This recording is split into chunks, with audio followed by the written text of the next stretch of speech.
আচ্ছা, স্বপ্ন পূরণের প্রথম ধাপ আজকে আমরা রয়েছি হামাদ ইন্টারন্যাশনাল এয়ারপোর্টে আমাদের ফ্যান ফলোয়ারদের এবং ফোরকান ভাইয়ের ক্লায়েন্টদের আজকে ফ্লাইট রয়েছে, তারা সবাই যাচ্ছে বুলগেরিয়াতে। ফোরকান ভাই, আপনি সবার সাথে একটু পরিচয় করাই দেন। আমি এখন পরিচয় পর্ব হচ্ছে যে আমি ওই যে হাতে হাতে পাসপোর্টগুলো দিয়ে দিই, টিকিটগুলো দিয়ে দিই বুলগেরিয়া যাতে আজকে ফ্লাইট।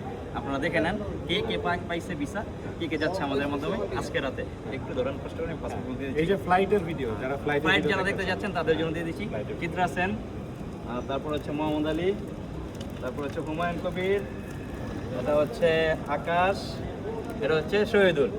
এরা হচ্ছে আমাদের কাছে ফাইল জমা দিছে, ধৈর্য ধরছে আলহামদুলিল্লাহ। আপনার ভিডিও দেখে আসছে, আমাদের ভিডিও দেখে আসছে, ধৈর্য ধরছে, এরা ভিসা পাইছে। যারা ধৈর্য ধরবে এরা ইউরোপের ভিসা আলহামদুলিল্লাহ পাবে। শুধু কি করতে হয়, একটু ধৈর্য ধরতে হয়, লেগে থাকতে হয়, ভিসা পাওয়া যায় ধৈর্য ধরলে। আমরা ভিসা করাইতেছি, ওয়েলকাম, আমরা আরও অনেক ভিসা করবো।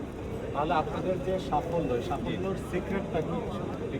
সাফল্যের সিক্রেট হচ্ছে যে ভাইয়া আপনি যা বলবেন তাই করেন। যদি ভিসা করতে পারেন আলহামদুলিল্লাহ, যদি সামহাও ভিসা না হয়, কারণ আমরা তো 100% বলতে পারি না, তাহলে কি করবেন, টাকাটা ফেরত দিয়ে দেন। এটাই হচ্ছে সিক্রেট, এটা হচ্ছে মূল মন্ত্র। আপনি যদি মানুষের টাকা নিয়ে ছড়ানো করেন তাহলে মানুষের টিকে থাকতে পারবেন না। আমি আলহামদুলিল্লাহ কাতারে 14 বছর, ঠিক আছে। তো টিকে থাকতে হলে একটু অনেস্ট থাকতে হবে, আপনাকে সৎ থাকতে হবে, তাহলেই আপনি অনলি টিকে থাকতে পারবেন। অনেকেই তো বলে যে ফ্লাইটের ভিডিও তো দেখি না, শুধু ওয়ার্ক পারমিট দেখি, তো আজকে তো দেখাই দিলেন। জি, আজকে আলহামদুলিল্লাহ বুলগেরিয়া দেখাচ্ছি, হয়তো বা এই 10 তারিখের মধ্যে আবার মলদোভারগুলো দেখাবো, তারপর বসনিয়া দেখাবো, নর্থ মাসিডোনিয়ার নতুন হাতে কাজ নিয়েছি ওগুলো দেখাবো, কি দেখাবো। তো আলহামদুলিল্লাহ দেখতেই থাকবেন, কন্টিনিউ দেখতে থাকবেন, ঠিক আছে। পর্যায়ক্রমে আসতেই থাকে, দেখার কোনো শেষ নাই, আপনারা দেখতে থাকেন, ঠিক আছে। খালি একটু ধৈর্য ধরে দেখতে থাকেন, ঠিক আছে। আর যারা অনেক বেশি ওই ফ্লাইটের ভিডিও বলে, আমি বলবো আপনারা কী করেন, একটা ফান্ড রাইজ করেন, যে আমাদের ক্যান্ডিডেট যারা ভিসা পায় মাঝে মাঝে তাদের কিছু দিয়ে তাকে একটা দেন, যেন দ্রুত ফ্লাইটগুলো দিতে পারি, ঠিক আছে। ঠিক আছে, তাহলে আসলে হেটারদের উদ্দেশ্যে কিছু বলার নাই আমাদের। এই যে আমাদের সাকসেস, এটাই কিন্তু বেস্ট এক্সাম্পল। এক্স্যাক্টলি। আচ্ছা, আপনাদের অনুভূতি একটু শর্টকাটে একটু বলেন, যে কার মাধ্যমে ভিসা পাচ্ছেন বলে দেন এটা। হ্যাঁ, একটু বলেন।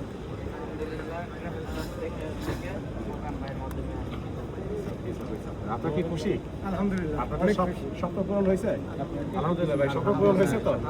এদের সার্ভিসে কি আপনারা খুশি? অন্য কেউ যদি আসতে চায় তারা কি এদের সার্ভিসটা নিতে পারে?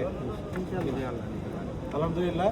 তো সবচেয়ে বড় কথা যে ধৈর্য ধরতে হবে, ওভার দ্য নাইট কিন্তু কোনো কিছু হয় না। ইউরোপের জন্য ধৈর্য ধরবেন, ইনশাল্লাহ লেগে থাকবেন, সফল হবেন আল্লাহ যদি আপনার রিজিকে রাখেন। তারপরেও ভালো একটা মাধ্যমের খুবই দরকার আছে, এখন তো অনেক ফ্রড, তাই না? ভালো একটা মাধ্যমের অবশ্যই দরকার। তো ওই যে ফ্রডের মধ্যে প্রথম মন্ত্র হচ্ছে যে যখনই আপনাদের বলবে যে খুব শর্ট টাইমে এই দেন দিয়ে দিচ্ছি, বা কারো যদি দেখেন 1 মাস 2 মাসের মধ্যে ওয়ার্ক পারমিট নিয়ে আসছে, এখান থেকে দূরে থাকেন। সেঙ্গেনের ওয়ার্ক পারমিট 1-2 মাসে আসে না, স্পেশালি বুলগেরিয়ার। এখন অনেকে দেখতেছি মার্কেটিং করতেছে খুব শর্ট টাইম বুলগেরিয়া, হবে না, হয় না। এক্সাম্পল, এটা হচ্ছে একজন 7 মাস 8 মাস 9 মাস ওয়েট করে ওয়ার্ক পারমিট পাইছে, হবে না শর্ট টাইমে চিন্তা করেন না, শর্টকাট রাস্তায় যায় না, শর্টকাটে সাকসেস নাই। সাকসেসের জন্য লম্বা সময় লাগে, ধৈর্য লাগে। এই ভিডিওটা আপনারা একটু বেশি করে লাইক, কমেন্ট এবং শেয়ার করবেন, এবং কারা কারা বুলগেরিয়া যেতে ইচ্ছুক, ইউরোপের সেনজেন কান্ট্রি বুলগেরিয়া, অবশ্যই কমেন্ট করবেন। আর ফোরকান ভাইদের সম্পর্কে বা ট্রাভেল টাস্কে নিয়ে আমরা সমস্ত কিছু বিস্তারিত টাইটেল এবং কমেন্টে তাদের ফুল অ্যাড্রেস আমরা দিয়ে দেবো। Thank you.